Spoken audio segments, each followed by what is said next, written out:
Welcome to Oilers Live podcast. I have got Jesse from the All the Kings Men podcast with me today in advance of the Oilers and the Kings tomorrow night. How you doing, Jesse? I'm good, thanks. Thanks for joining. My pleasure. So, I've got you here. The objective tonight, obviously, is to hear a little bit about the Kings, have the listeners understand who we should watch tomorrow night as the Oilers and the Kings get together, and learn a little bit about the team, what's going on in terms of drafts and prospects, and what we can see in the future in terms of we know there's a bit of an aging core there, signed long term, and then go from there. Sounds good. So I, first, because this was when I told people you were going to be on, the first thing they asked, which no doubt were expecting, was what were you thinking with the Jack Johnson on Connor McDavid's wing? Well, for starters, I want to point out that at the time I said it, if the Kings weren't already up to a 6-game losing streak, I think they were in a 5-game losing streak, and I believe that was the 6th game, or maybe they had already lost 6 in a row, and that was the game where they broke the streak. So there wasn't a ton for me to focus on about the Kings. So that's first things first. Secondly, I want to make it perfectly clear that while I do host the official podcast of the LA Kings, when they have me on the telecast, my role isn't really to give any kind of legitimate hockey analysis or breakdown the plays or anything. They have former players and professional broadcasters to do that. I'm more of a sort of, kooky voice of the fan to come in and give my crazy opinion. And sometimes I'll say something, like I think they should bring back 2-minute major penalties for plays where an attempt to injure is actually present. Things like that where I'm serious about. And then other times I'll say, they should name the Seattle franchise the Metropolitans. A, is a callback to the team's origins in Seattle, but B, so that we can rename the Metropolitan Division the Mid-Atlantic Division, because I'm tired of New Yorkers being so cocky that whatever division their team's in is the Metropolitan. I mean, silly things like that. So it's things that I mean, but not a hill I'd be willing to die on. Now, when it comes specifically to the Oilers and the Jack Johnson thing, the idea occurred to me a few weeks before that night, and it was in the time when Jack Johnson. The rumor was that he had demanded a trade, and I understand that since then that rumor has been rescinded, and everybody thinks that everything's hunky dory in Columbus. But my thought process was, well, look, here's a kid who, through no fault of his own, is facing this really serious financial dilemma, right? And It's tragic and it's unfortunate. And I certainly don't mean to make light of it by my suggestion, but he is in a position where he probably has one more shot at a large contract. He's 31 years old. The league is getting younger. And the talent is getting younger, and the likelihood of him cashing in on 2 big contracts in the rest of his career seems slim to none. If what I read at the moment was true, that his minutes were declining in Columbus, and that he was only playing third pair minutes, or that he felt like he wasn't being showcased by the coaching staff, and that hurt his chances moving forward of getting as big a contract as possible in the offseason, I thought, well, look, the likelihood of him getting a huge defensive contract in the offseason are already diminished because, as I said, he's 31 and never particularly known for being a defensive defenseman, right? His reputation has always been that he's there for his offense. The fancy stat crowd will point out immediately that his Corsi and with you, without you numbers are not good. And as a Kings fan, I can tell you when he was traded away, for me, I've referenced this before, that for me was the fancy stat sort of red pill moment, right? Where that was the first I'd ever heard of advanced analytics, was when Jack Johnson got traded. Somebody from Jules from the Crown did a post about why it was actually addition by subtraction that they were trading him. Now, I don't mean to paint Jack Johnson's career in a negative light, but I thought, well, gosh, he's 31. The likelihood that his commitment to defense has increased is probably not likely. He needs one more big contract, so he's got to think outside the box. He's got to be willing to do unconventional things to make as much money as he can for the rest of his career. And then I thought about the Oilers, who are a favorite punching bag of mine. Because no disrespect to Oilers fans, you guys have had a number of cracks at the top talent coming through the draft for over a decade. Yep. You've got a really spectacular track record of ruining it. And I find that as a hockey fan, and you know, look, it's difficult for me to say these things person to person to an actual Oilers fan. Usually just say it into a void to a Kings fan podcast. But the reality is that I find it borderline offensive as a hockey fan that one franchise has been allowed for 10 years to draft in the top 5. And I don't want to say ruin these guys' careers, but you look at Taylor Hall, Yakupov, Sam Gagner, you know, other players that have had to leave the Oilers franchise before they can really sort of figure out who they are. I don't think a lot of those players have had a fair shot at establishing a career for themselves because they've been in this dysfunctional franchise.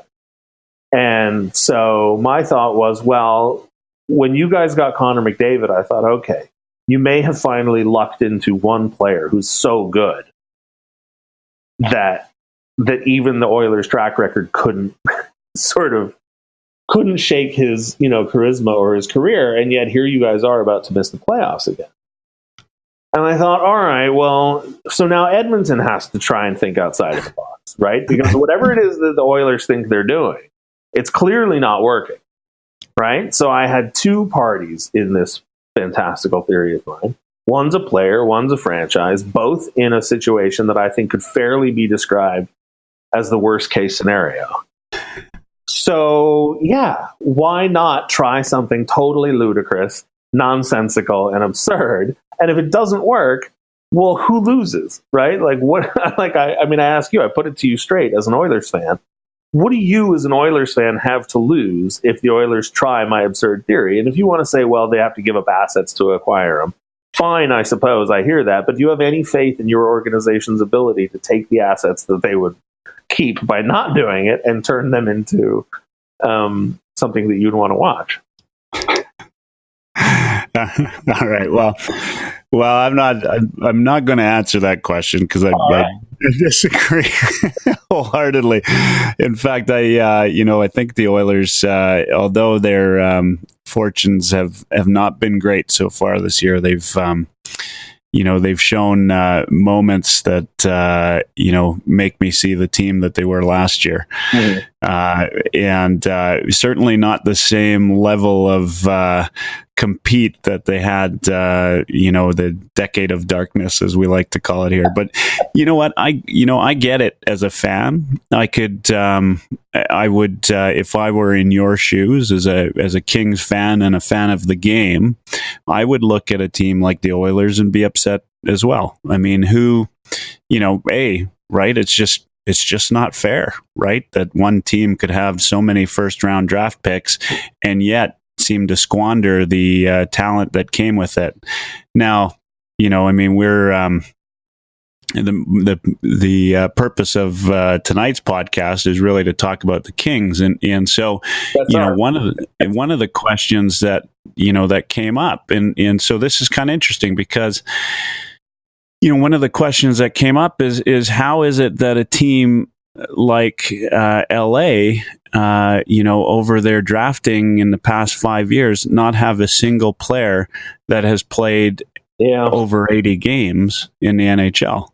Well, and so obviously their record has been different, but what's going on in terms of the system there, in your opinion, that they're having that much trouble bringing prospects into the league? So the real easy answer is that in the summer of 2014, they made a handful of decisions that were wrong, right? That were inescapably incorrect, I would argue. The first was they had an opportunity to buy out Mike Richards. They did not do that. And I want to say each of those decisions at the moment were 50-50 propositions at worst, right? So it's easy in hindsight to look back and go, oh man, all of these decisions were terrible. But they could have bought out Mike Richards. They didn't do that, so that hamstrung them financially. Then, of course, the following year, they attempted to terminate his contract, so that was ugly. They signed Marian Gaborik to a long-term deal that they probably should not have done. There's a lot of people now in hindsight say they should have traded Jonathan Quick and kept Martin Jones. I don't agree with that. But in the summer of 2015, when they did trade Martin Jones, instead of trading Martin Jones for prospects and a pick, they traded Martin Jones and prospects and a pick in order to get one season of half-price Milan Lucic. Now, whether or not that was a good decision, ultimately, I suppose, is judged on how that season went, and unfortunately, they lost in the first round, so that was rough. But they gave up a first-round pick in that trade, and I think most Kings fans would agree that that was not a good trade. As I said, they gave up Martin Jones and a first-round draft pick. Generally speaking, yeah, you'd expect, I think, a first-round draft pick coming back for Martin Jones. So that was no good. Then, secondly, I think a lot of it is also, frankly, when they won the Stanley Cup in 2014, they had two top-line centers that they still have in the organization. They had Tanner Pearson and Tyler Toffoli, who are both still in their early to mid-20s. So that prevents players from moving into the top six, right? Younger players. And then you had Dustin Brown, Justin Williams for another year. You had Marian Gaborik. Then you had Milan Lucic. I mean, this was a team that considered itself, whether correctly or incorrectly, a Stanley Cup contender with well-established players in high-profile roles. And so whether or not guys that you had in the system might have been promoted or might have been given a shot, guys like Michael Mersch, who find themselves now to be 24, 25 years old and in Ontario, and there's sort of no room for them, on the Kings club, or they've been passed by, younger or maybe more effective players. Those are the guys that maybe in a different franchise, in a different situation, might have found room. But there really wasn't any point in promoting a center because the Kings had, like I said, Carter and Kopitar, and you're not going to you're not going to bump Kopitar to the wing so that you can try out Mike Amadio. And then look, now we've got a lineup this year with guys like I mentioned Amadio and Kempe, and they've brought in Ix Iafallo, who he's 23, I think, or maybe now he's 24, so he's not young, but he's he was a college free agent signing, and they've also traded away a number of the first round picks. I mean, I think they didn't have a first round pick for 2 years. Yeah, I'm looking at it. In 2015 and 16, they didn't have a first round pick. They didn't have one in 2013. So I mean, they traded away a lot of picks in order to build those cup-winning teams. So that's one reason why there weren't guys already in the pipeline. And then, as I mentioned, because they were such a good team, they had players in those spots, maybe keeping other players down. So I think that's a partial explanation, at least. Yeah, no, I think, what I mean, that's pretty reasonable. What's obviously Blake is recent to the role of general manager. Mm-hmm. What's been your opinion of him so far? I think everybody involved with the Kings was put in a really difficult situation this past June when Lombardi and Sutter were fired, and really everybody in the organization just sort of took one step up the ladder. The Robitaille moved over from president of business ops to president of hockey ops. Blake became GM. Previously, he'd been the assistant GM. If I'm not mistaken, the head of amateur scouting became the assistant GM. So everybody just sort of moved one spot up. And the reality is that because of the contracts that they had signed, because of the cap situation they put themselves in, and because you Oilers fans may disagree with this assessment. You can claim that I'm being biased, and that's fine. I concede I am not an unbiased observer. But I really do believe that Anze Kopitar, Drew Doughty, and Jonathan Quick, on their best days, and I stress on their best days, I believe that those three guys are, if not the best, at least amongst the best at their positions. I will concede that you could make an argument about Quick and Kopitar that maybe they're not the best, because frankly, McDavid is amazing, and Sidney Crosby is Sidney Crosby, and I think you could make an argument that Evgeny Malkin could be better than Kopitar, but I believe Kopitar is one of the best 5, if not best 10 centers in the league. I believe Jonathan Quick is among the top 5, if not the top 10 goalies in the league, and I do believe that Drew Doughty is the best defenseman on the planet, frankly. So you had this situation where the team is cap-strung, but you have these players in the midst of their careers. So you're not just going to tank, right? You're not just going to say, well, we're 5-year rebuilding mode, and hopefully we'll be good again by the time Kopitar's 34, or by the time Doughty's 33, right? You say, no, we'll do what we can, we'll grit our teeth, and we'll try and get through this. So I think they've done a really good job. They've made as many sort of small moves as they could. They're not going to go out and hit some sort of a miracle trade home run. The rest of the league just isn't dumb enough to, I see a lot of Kings fans saying, oh, there's too many overpaid, underproducing players, get rid of them. And it's like, well, no, there's no trade market for overpaid and underproducing. The New York Rangers don't have a plaque at the bottom of their team statue that says, give me your huddled masses yearning to breathe free. They're not going to take your crummy contracts off of you. So I think everybody in the franchise has done a pretty good job, given what a horrible situation they were handed. Yeah, so obviously Blake can't be placed at fault, although he did spend a good deal of time at assistant GM during that time. Mm-hmm. I looked down the roster here. You've got maybe second oldest team in the league right now. That sounds about right. Yeah, and I can't. I can't argue with you on Kopitar, Quick, and Doughty. I certainly can't argue with you on Doughty. I mean, with maybe the exception of Connor blowing by him, the guy is pretty unbelievable on any given night, and I'd certainly love to have him on my team.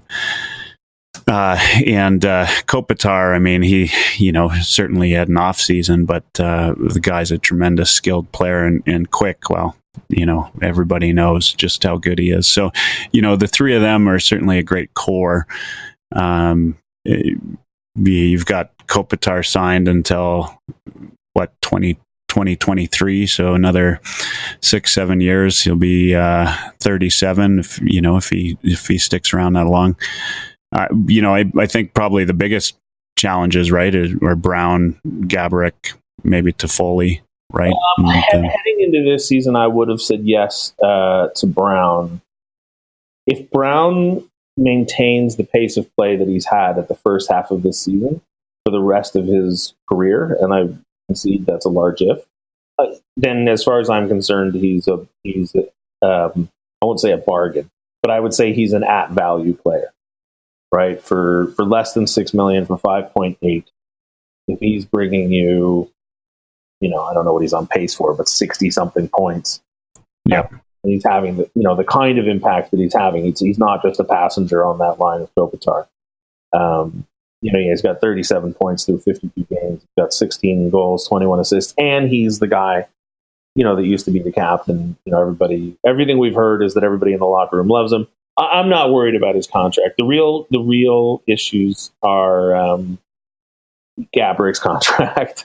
Toffoli needs a new deal in a couple of years, and Drew Doughty needs a new deal in 2 years, and that's going to be So what's your thought? I mean, we just had Tampa Bay come through Edmonton last night, and much has been made, of course, of Connor's 5-point game. But, I would suggest to you Tampa Bay is not the kind of team that loses 6-2, as we know this year, very often. And that was a bit of an anomaly. And Connor had, a career game last night for sure. But you look at that team and you look at the forward lines.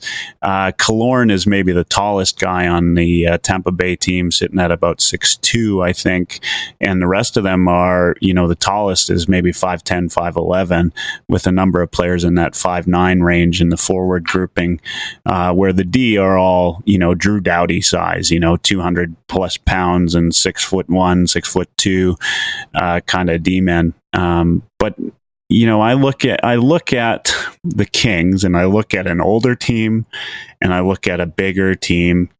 This was a team that I think was built for the Stanley Cups they won. Is it built though to win?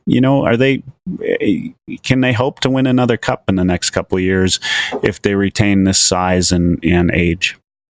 Well, I am on the outside of conventional wisdom on this one. I don't believe that the future of hockey is in smaller, zippier, skilled forwards. I concede that that's what everybody thinks is the future, and I concede that there are a lot of teams that are heading in that specific direction. I happen to believe that it's more about talent and where you find talent. And so I don't think that the Kings won because they were big. I think they won because they had Kopitar and Carter down the middle, who both happened to be 6'4", or 6'3", I think. But I don't think that they won because those guys were 6'3". Trevor Lewis, Dustin Brown, Kyle Clifford, Brad Richardson, Colin Fraser, Slava Voinov, Rob Scuderi. I'm trying to think of who else was on those cup-winning teams. A lot of those guys are not 6'3", 6'4", 6'5". Tanner Pearson is not a huge guy. Yeah. What wins is talent combined with whatever intangible quality you want to call it. Grit, will, hungriness, whatever it is you call it. I don't know. But, the plays that Brad Richardson made in the 2012 Cup run, the plays that Tanner Pearson made in the 2014 Cup run, the plays that Dustin Brown made in both of them. None of those were, big boy hockey, heavy hockey. The Kings came in and dominated with their size and beat the other team down. No, they're just really good hockey players playing a really good system with a really good coach. And it was, 20 guys committed to one goal. And then, yes, they happen to have a handful of phenomenally gifted players, and I think every team has one or two of those guys. The Kings got lucky with trades and circumstance, so that they had maybe one or two extra of those guys, and then they had a team-wide buy-in. Like I said, and so, do I think Tanner Pearson, Trevor Lewis, Tyler Toffoli, Dustin Brown, Alec Martinez, Adrian Kempe, all the sort of quote unquote smaller guys on the team. Do I think that they can win a Stanley Cup? Well, I don't know. I hope so, but I don't think it's going to be because Edmonton or Pittsburgh or Winnipeg or whatever team you want to say has figured out. The future of the NHL is in dipsy doodles and fancy line rushes. No. We're going to get to the playoffs, and the team with the best goalie and the best defense is going to win again. Look, it's great. I like watching PK Subban and Erik Karlsson and Vladimir Tarasenko and all these types of players. I love it. It's great. But, you look at a guy like Sidney Crosby over the past 2 seasons. Sidney Crosby makes the Penguins exponentially better, not because he's the fastest player on the ice, not because he's got the sweetest hands on the ice, and not because he sells out on defense and creates brilliant offense. It's because he sees the ice, he uses space, he holds onto the puck, and he creates opportunities for his line mates, and then he exploits them. And it may not be coaching, but it's an intellectual level of the game rather than just, let me stack up on my Justin Schultzes and my Phil Kessels, who are perfectly fine players, and any team would be thrilled to have them. But every team, for every Phil Kessel, there's a dozen other players who are capable of scoring 35 goals a season. So like I said, I'm less on board with everybody about what type of player it takes to win. I think that's sort of missing the point. Yeah. No, I mean, that's fair enough. I disagree. I do think the forwards are definitely getting smaller, faster, harder to hit. But your points are good. They're valid. I mean, whether or not, I guess we'll see. Right, over the next couple of years, does a team like LA? I mean, and maybe they get smaller. I don't know. We'll see. Blake's now at full helm, right? Wade further into the trees on this one subject real quick, if you don't mind. Yeah, for sure. The Kings have a line. I'm going to look up their sizes real quick, so bear with me. The Kings have a line that plays together occasionally, not often, but occasionally. It's Ix Iafallo, who's 6 foot 185, Nick Shore, who's 6'1", 195, and Trevor Lewis, who is, where did Trevor Lewis's stats go? Trevor Lewis, who's 6'1", 205. Now, that doesn't strike me as a particularly huge line, right? They're not big lumber Sequoia-type players. None of them have a terrifically hard slap shot. They're not big hitters. They're not, they're not the wear-you-down, big boy, heavy kind of hockey players. None of them are dipsy-doodle, flashy, fastest skater type. They're never going to win the puck relay. They're not going to appear in the, in a commercial with a GoPro strapped to their head where you see them flipping the stick through their legs and all that stuff.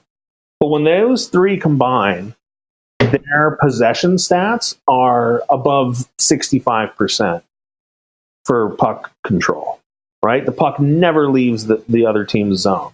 They're cycling it. They're holding on to it. They're out shooting their opponent by a margin of 2, if not 3 to 1. There's nothing flashy about it. There's no supernatural God-given ability that these three players possess that can't be explained. They're just out there playing smart positional hockey.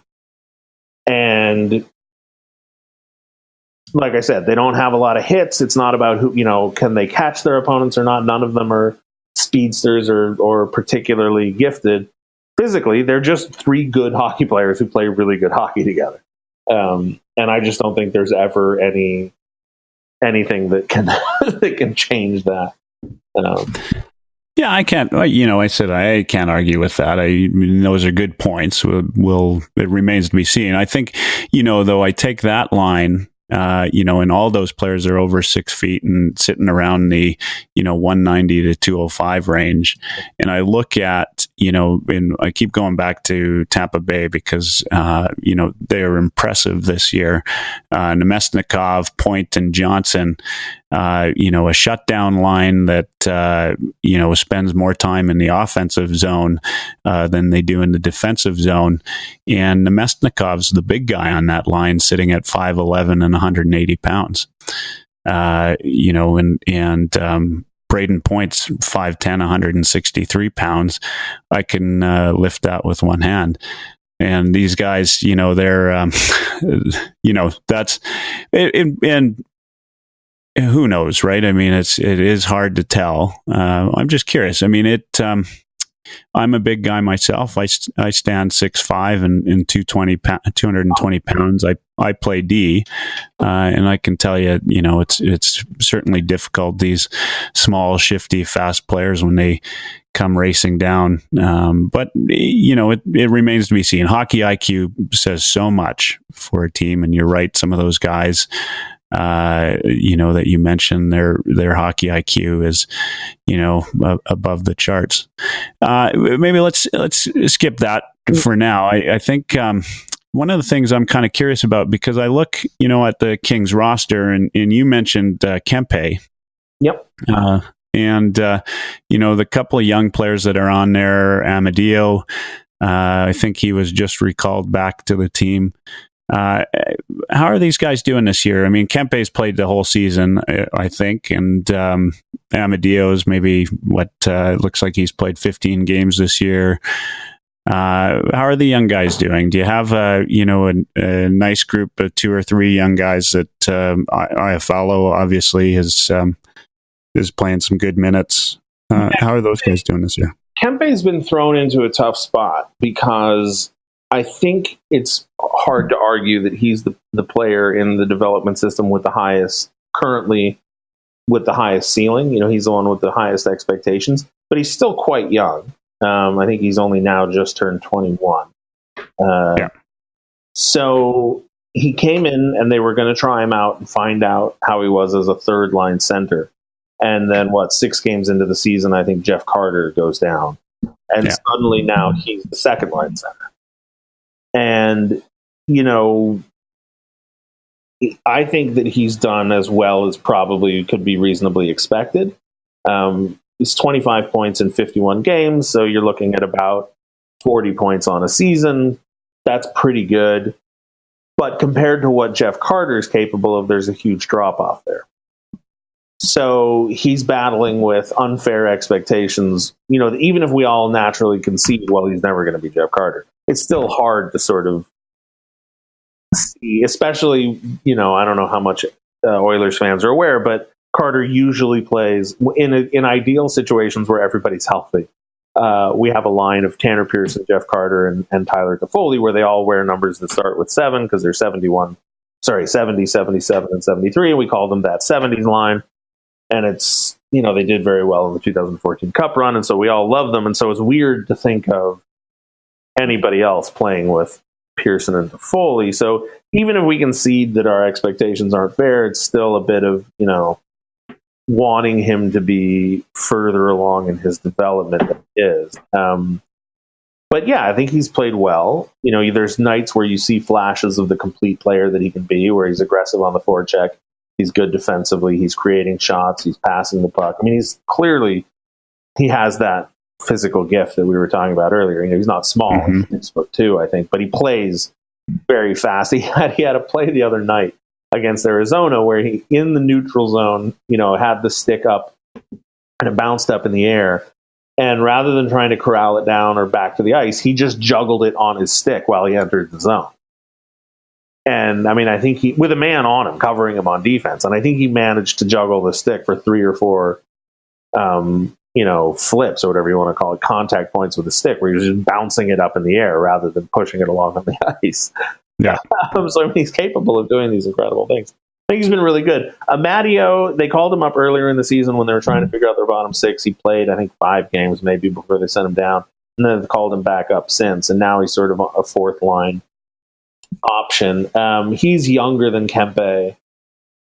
I quite like him. I saw him play out in Ontario a few times. He had a 17-game point streak, I think, earlier this season in Ontario.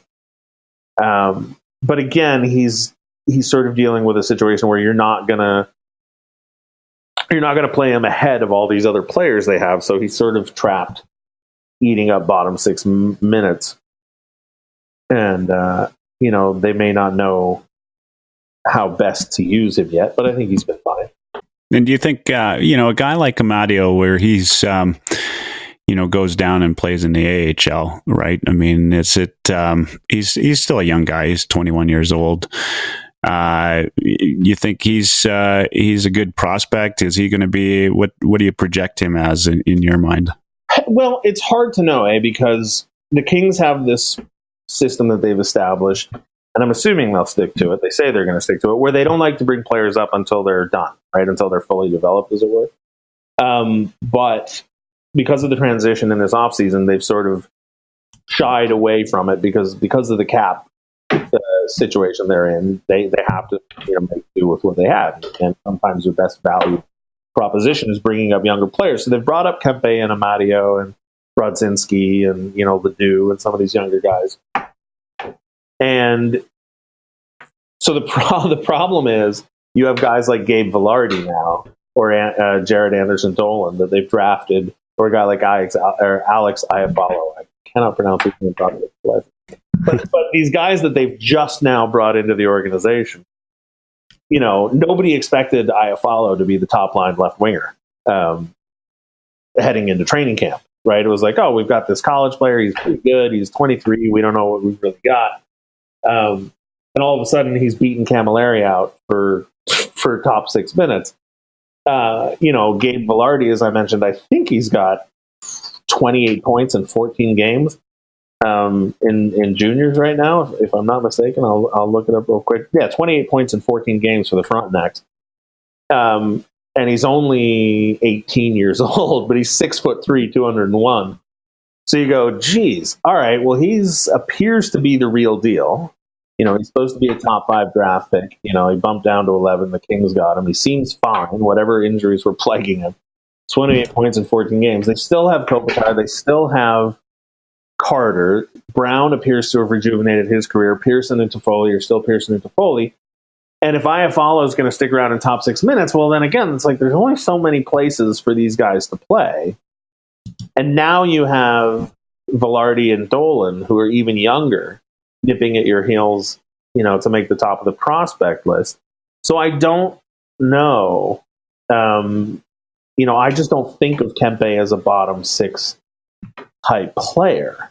That's not to say that he couldn't be, or maybe your proposition and everyone else's is correct, and the days of building a team with, size and defense are gone, and what you need is 3 or 4 puck-moving offensive lines, in which case, well, all right, then maybe Amadio and Kempe can be the basis of a scoring third line. Or you can jumble them up and move them into the top 6 and move some of the other guys down, but you actually have, now you're rolling 3 or 4 lines with speed and offense, because earlier in the season I suggested putting Kempe on the top line specifically to take advantage of his speed. So it's difficult to say.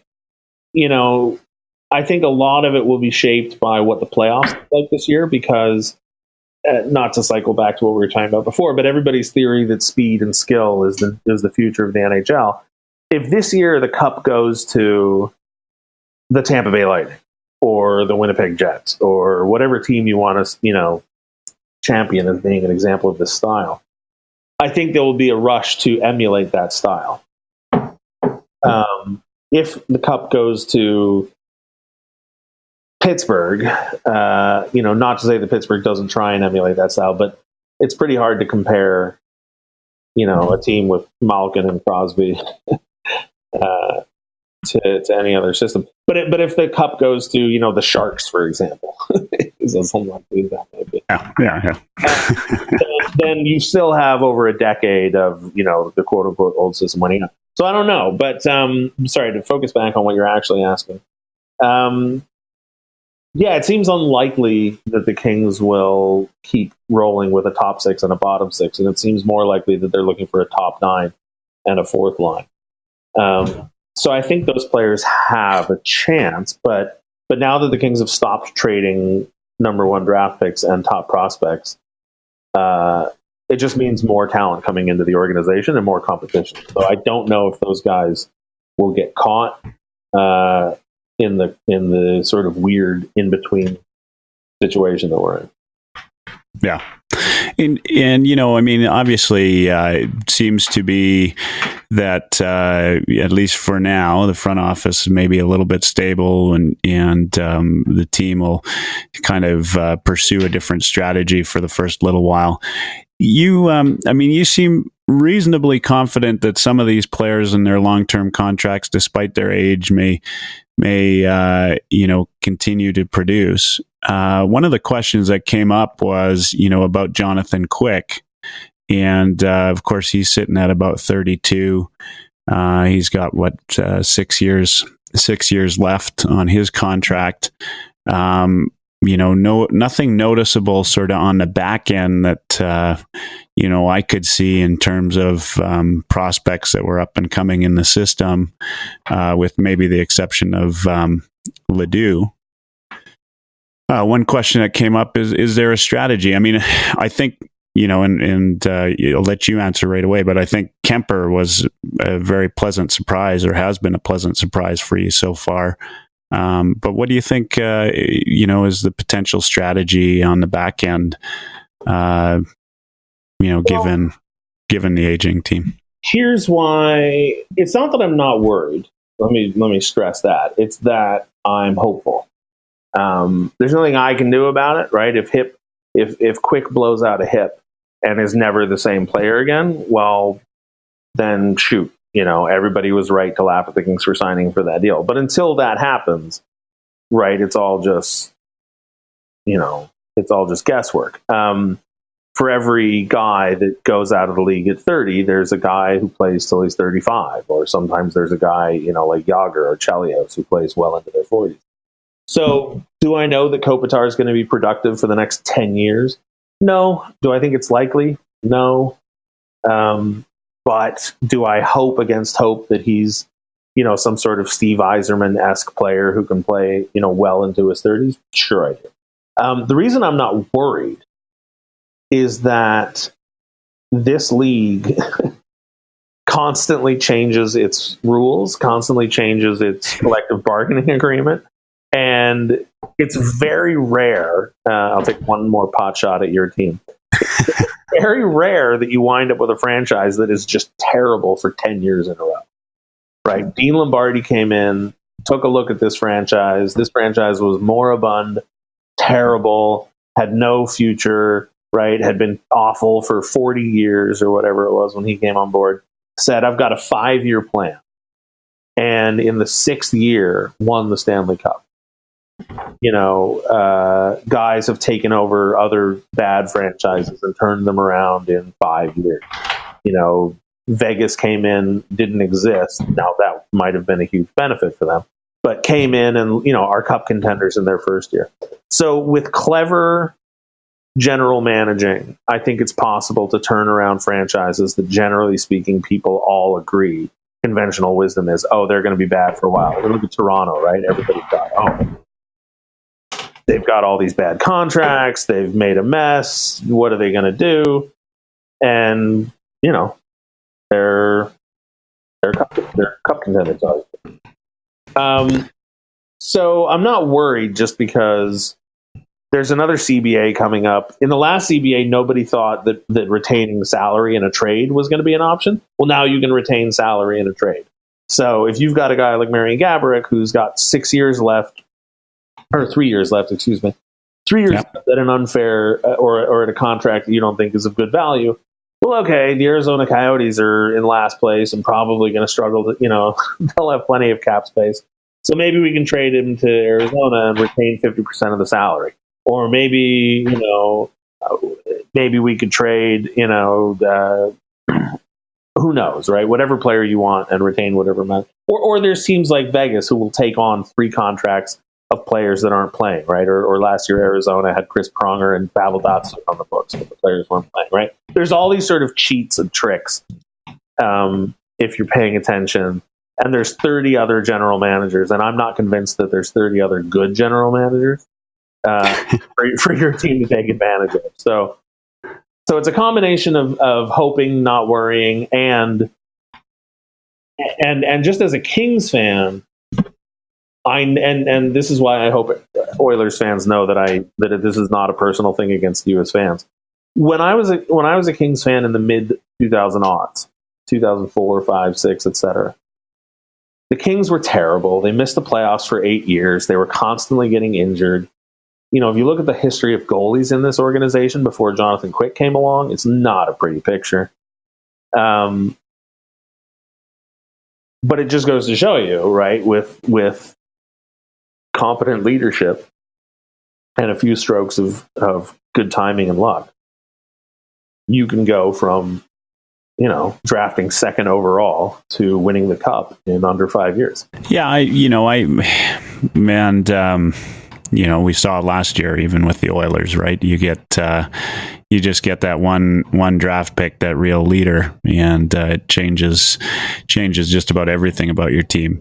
I would suggest to you that the current situation for the Oilers is a little bit of an anomaly, and maybe some poor planning in terms of what they lost in the offseason from injury, mainly in the way of Sekera, and just not making up for it. And also, I think they didn't expect the loss of Eberle to be quite as challenging as it has been. He wasn't at the end. He wasn't the fan favorite for his play in the playoffs. So it's unfortunate that they moved him so quick. But it is what it is. One of the questions that did come up too, and I want to ask about. You got John Stevens behind the bench. What was it with Sutter? Did he lose the room? What was the reason in your mind? That he's gone, and how's the team adjusting to the new system? I've had to change my opinion on this one. And I want to stress that, because even though I'm accused of being an idiot from time to time, I'm not above changing my opinion, and I think that's too rare a trait. I thought at the time that they fired him that he was being punished for Jonathan Quick's injury. I thought that in 2015 and 16, he coached them to second place in the division. Kopitar won the Selke, Doughty won the Norris. Quick was a Vezina candidate. They set the franchise record for wins in a season, I think.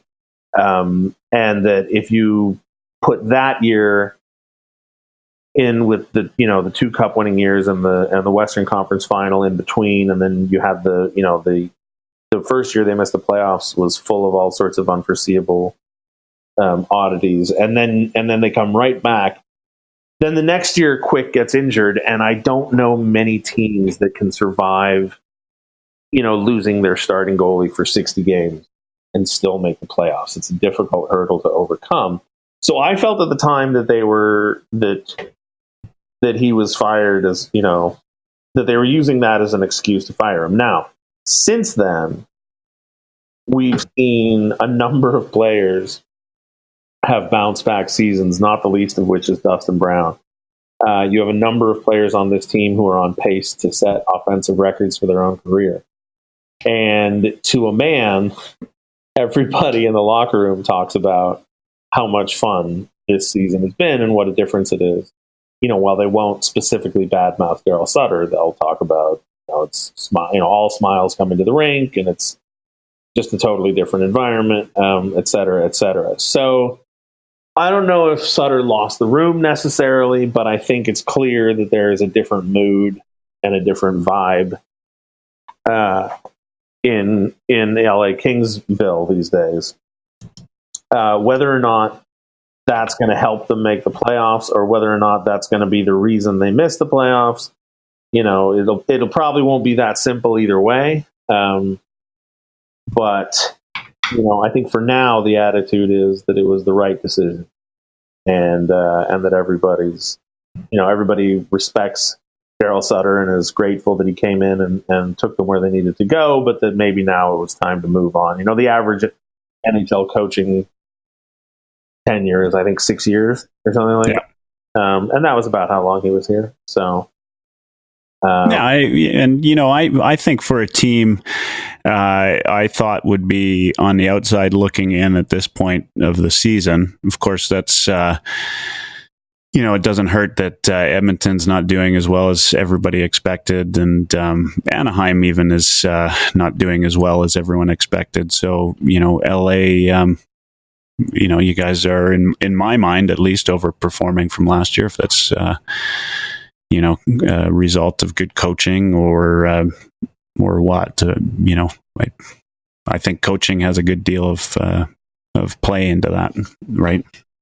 Yeah, and as I said, nobody expected Dustin Brown to have the kind of season he's having, and nobody knew that Alex Iafallo was capable of having the impact that he's had. And at the very least, it's coaching that decided to play those two on the top line with Andrei Kopitar. Right? So was Iafallo Blake's first signing as GM? If he wasn't his first, certainly he would have been close to it. I'm not sure that Iafallo wasn't signed by Lombardi. So I'm just looking. Blake started in April 2017, and that is when Iafallo was signed. You know what? I'd be curious. I mean, that's obviously it's been good. That would be a good way to start your career as GM, picking up a good NCAA player like that. They were raving about him in the offseason. They held a state of the franchise event for season ticket holders. Yeah. And it was the first time he had really crossed my radar. You know, obviously I was aware when they signed him, but it was like, okay, great, right? A collegiate, you know, an overage, undrafted collegiate free agent. I wasn't expecting much. But Nelson Emerson talked so glowingly about him at this event. And then he came into training camp and you know, took the top left wing spot. So how much of that is just, you know, him being a force of nature, and how much of that is the development staff and the coaching staff turning him into that? I don't know. But yeah, obviously there's an element of luck with Edmonton and Anaheim not being as competitive as everybody thought they would. But by the same token, nobody thought Vegas was going to be as good as they are. So yeah, fair enough. And Vegas is, of course, kind of skewed everything for this division this year. Unreal. You know, before we move on to kind of the next topic, you know, one of the things I'd like to know is for Oilers fans that are watching the game tomorrow, you know, who would you know, outside of the obvious, Kopitar, Quick, Doughty, who are the guys you would say keep a close eye on? Like, this is the future. You know, is it, you know, maybe Iafallo's the guy, Kempe? You know, who are some of the players you'd really be watching out there? If you're looking for guys that you can say 15 years from now, oh man, I remember seeing that kid when he was 21 and, you know, he changed the game and, you know, whatever. As unlikely as it is that he's a generational, you know, transformational talent, Adrian Kempe is probably your best bet. You know, the kid's got wheels and hands and you know, and hair like nobody's business. If you want to look at a guy and just say, gosh, I appreciate watching hockey played, quote unquote, the right way. Watch Alex Iafallo, watch Trevor Lewis, and watch Tanner Pearson. Those are at the moment, I think, my favorite Kings. And Iafallo, you know, I get in fights with Kings fans about him a lot because he doesn't score a ton of goals. But I frequently make the call for the Kings to figure out human cloning. More Alex Iafallo's, because the kid is just, if you'll pardon the expression, he's just the balls, right? Like, he just goes into the corner, he keeps plays alive, he drives to the net, he just does every little thing that you'd want a player to do. And yeah, he doesn't score a ton of goals, but he just hustles. And I'm, as I turn into a grumpier older man, those are the types of players that I enjoy watching more and more. All right. So next game that the Oilers are in LA is on the 24th. And one of the things I'd like to know for those that listen is if I'm an Oilers fan and I'm going out to the Staples Center, you know, what's your advice on what to do sort of pregame, around the rink, maybe places to sit, etc.? Plan your trip based on what day of the week it is. What's the 23rd? Saturday. It'll be a Saturday, yeah. You're not going to deal with as much traffic as you would during a weekday, so you'll be all right. But do keep in mind that LA traffic can be like an unpredictable beast. It can be fine, but it can also be miserable. So the nice thing about LA Live is that there are plenty of things to do, and there's plenty of places to eat. So if you want to show up an hour and a half to 2 hours early, have dinner or grab a beer or go bowling. There's a bowling alley. There's the country music, or I guess it's the Grammy Museum. You know, there are things to do, and it's very rarely unpleasant weather-wise. You know, if you want to look at all the statues outside, there's now, I think we're up to like 8 or 9 statues at this point in Star Plaza. Bob Miller just got his. So there's definitely things to do. And, you know, it's LA, so the sun will be out and it'll be between 70 and 80 degrees. So I would say come down. And if you actually have a whole day to kill, I really enjoy downtown LA. I have a soft spot for it. There's a lot of architecture. that goes back as far as the 20s. Everyone on the left coast or on the east coast will laugh at us, but there's Pershing Square, there's Grand Market. I mean, there's things to do and things to see. It's not all gross and and worn down. But again, my real thing would be to say, find a website or an app on your phone that tracks traffic and pay attention to it.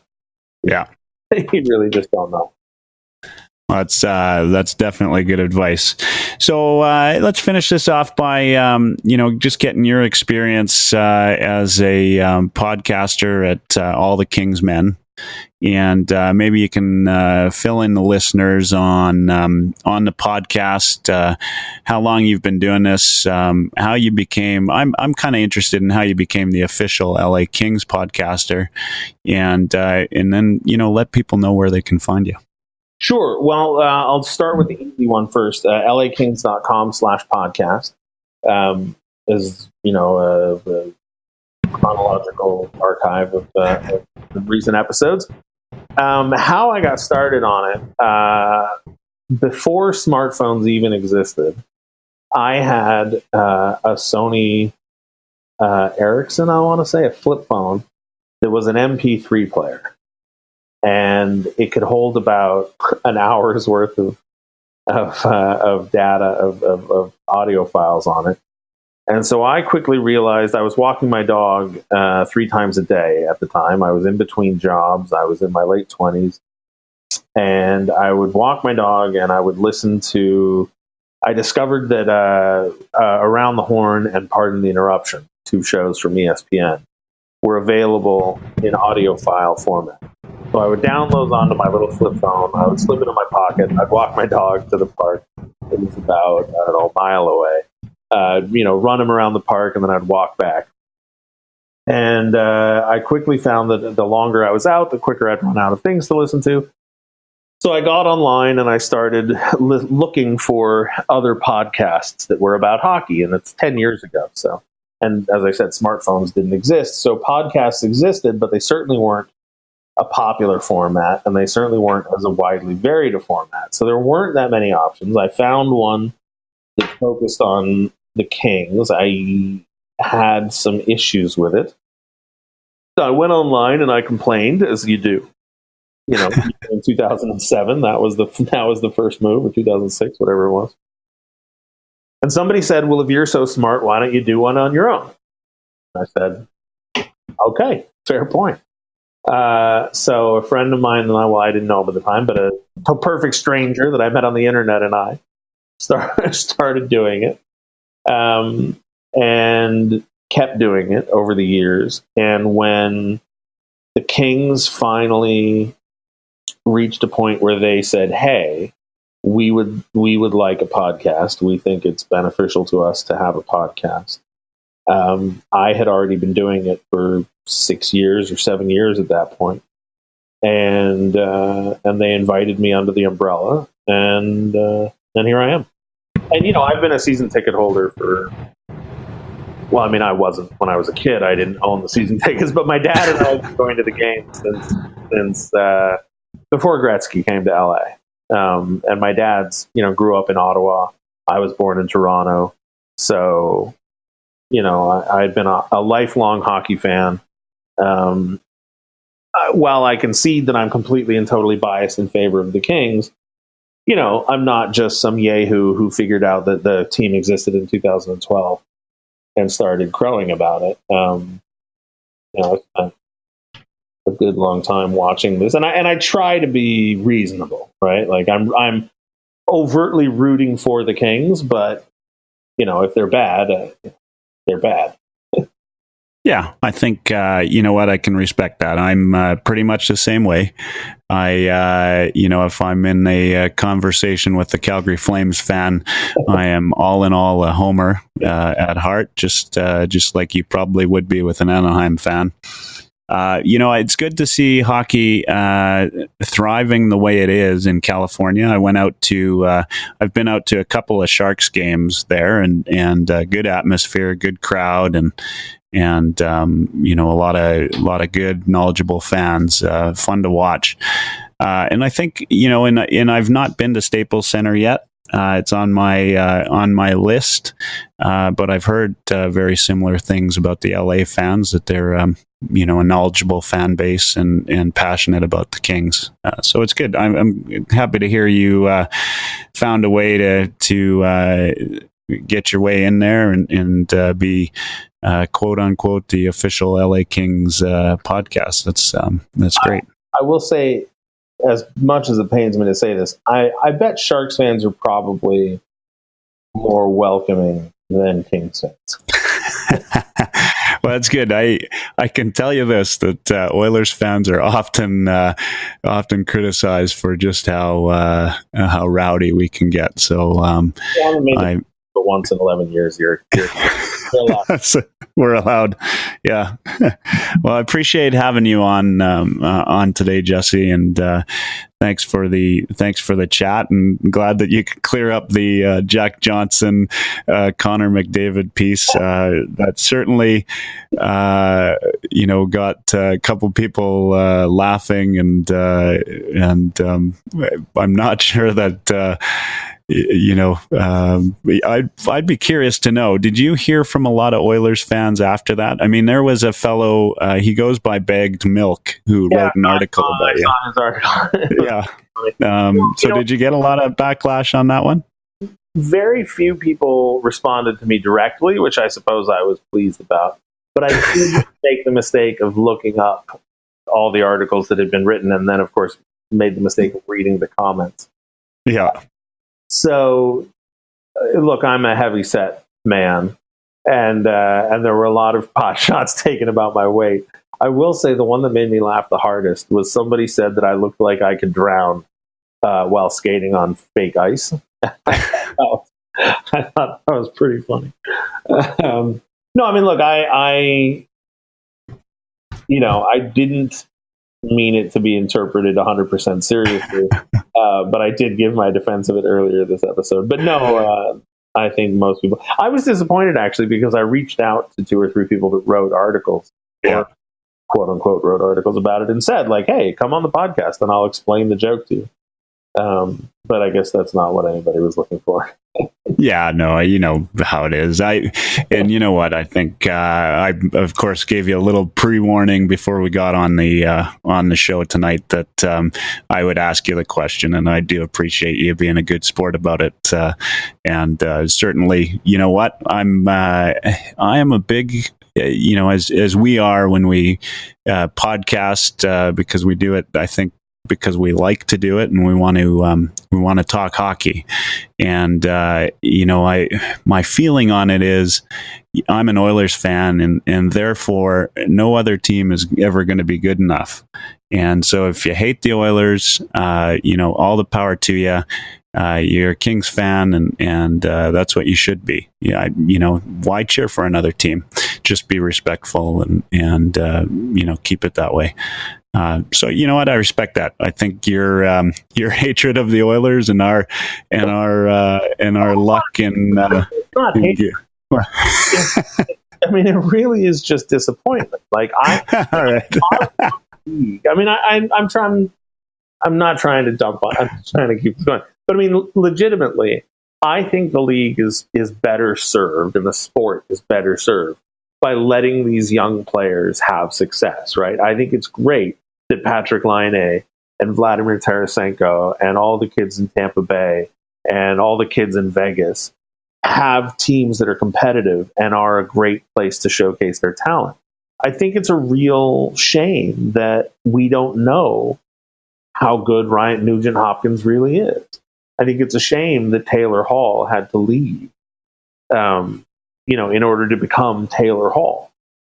And I just think, if Edmonton had, for whatever reason, after 2 or 3 years of those bad, of drafting high players, if they had found a way to become competitive, and all of those other players that they wound up drafting had been drafted by other teams that were on more stable paths or had a more clear vision.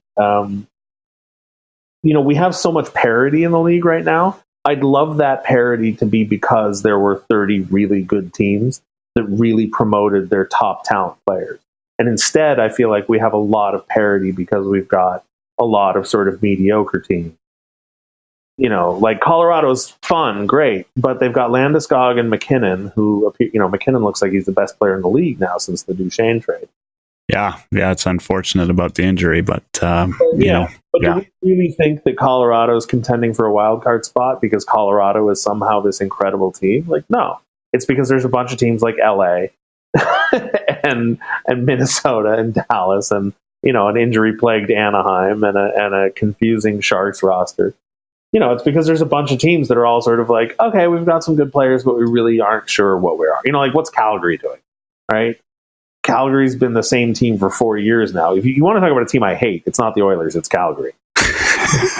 All right, you know what? We should end it right there because all right, good enough. You're my favorite guest. After that, you just we could do a whole and I could certainly do a whole episode on what I feel was the Oilers' shortfall during the decade of darkness. And some of it, I don't disagree, poor system, etc. But there's so much to talk about. I know you and I had talked sort of pre-show how you did a recent 3-hour podcast. I think we could probably do a 3-hour podcast on that alone, and nobody would agree with anything either you or I said. And it's just that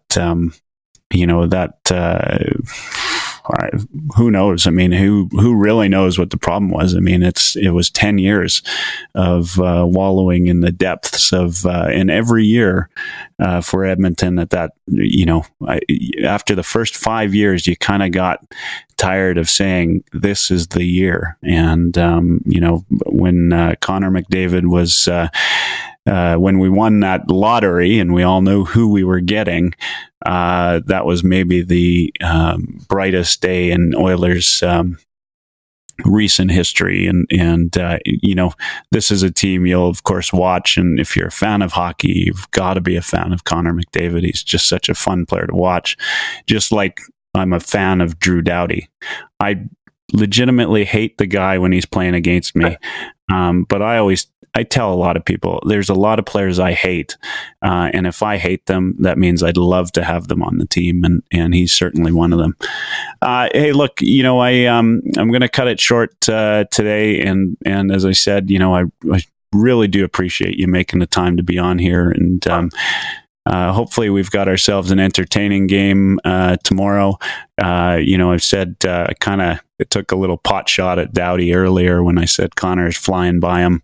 What a matchup. And, I think each of these games now in the past 2 years have been pretty exciting. So I'm looking forward to a really exciting one tomorrow.